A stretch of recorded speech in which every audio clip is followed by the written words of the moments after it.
talk about Coach of the Year. Who's going to have a great season as the head coach in the NFL? So let's look at the favorites. Dan Campbell of the Lions, as I mentioned earlier, is your favorite over at BetMGM. 10-1 to win Coach of the Year, followed by Brian Daboll of the Giants, 14-1. Kevin O'Connell of the Vikings, 14-1, and Brandon Staley, 14-1 as well. So, KJ, looking at this list, are you going with the favorite and everybody's darling this offseason and Dan Campbell?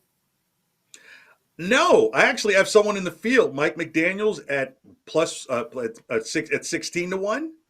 I think he's at 16-1. I last checked. I like him because if Miami finishes second in the AFC East, which I like them to, considering what I've seen from the Patriots, and they sniff the playoffs. Let's say they finish the season 10-7, and they have to wait for maybe what happens with one of these AFC West teams. He's the coach of the year. And I think because that means that Tua has performed and the Tyreek Hill acquisition worked out and the moves that they made worked out. And the Brian Flores story goes a little further in the back window.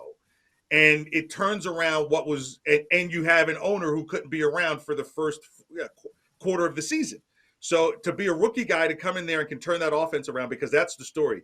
This is Tua's last ride there. If he doesn't get it, he's out. And so if you can come in there and do that in 1 year, I think they make him coach of the year if they go 10-7. Mike McDaniels at +16 at 16-1.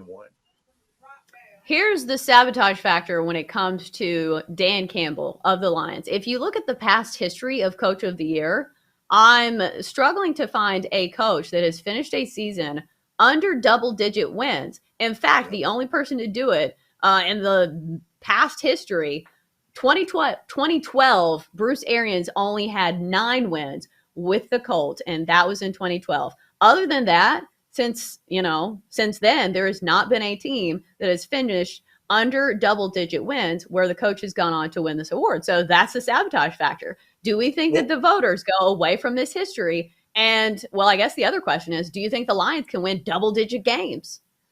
Well, 2 things. No, they can't win double digits. And the other is the year that Bruce Arians took over was the year that Chuck Pagano went out.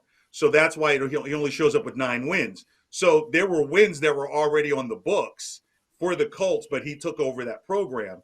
And so I don't see the Lions. I see the Lions not finishing last in the NFC North, but I give them 7 games. They'll go 7-10, but you can't tell me a 7-10 coach is coach of the year.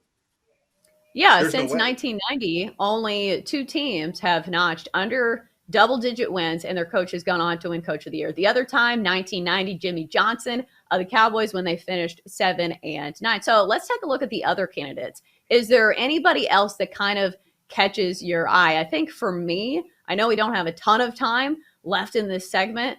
I think maybe you look at Kevin O'Connell for the Vikings. A lot of people like the Vikings this year. I was very surprised. I do think that they have a good offense. The question mark's probably going to come on defense, but they do play in a very tough division, going head-to-head against the Packers.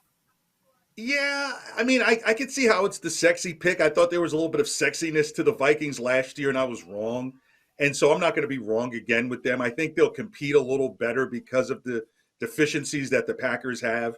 I think Josh McDaniels actually with the Raiders could be a dark horse for me as well. I think he's at 1,600 as well, 16-1. So if he can get the Raiders out there to, I don't know, get to the playoffs in that division and perform with Devontae Adams, and because I think Devontae Adams may end up being the offensive player of the year, and I think there's going to be a big Derek Carr season. So I like Josh McDaniels as a dark horse.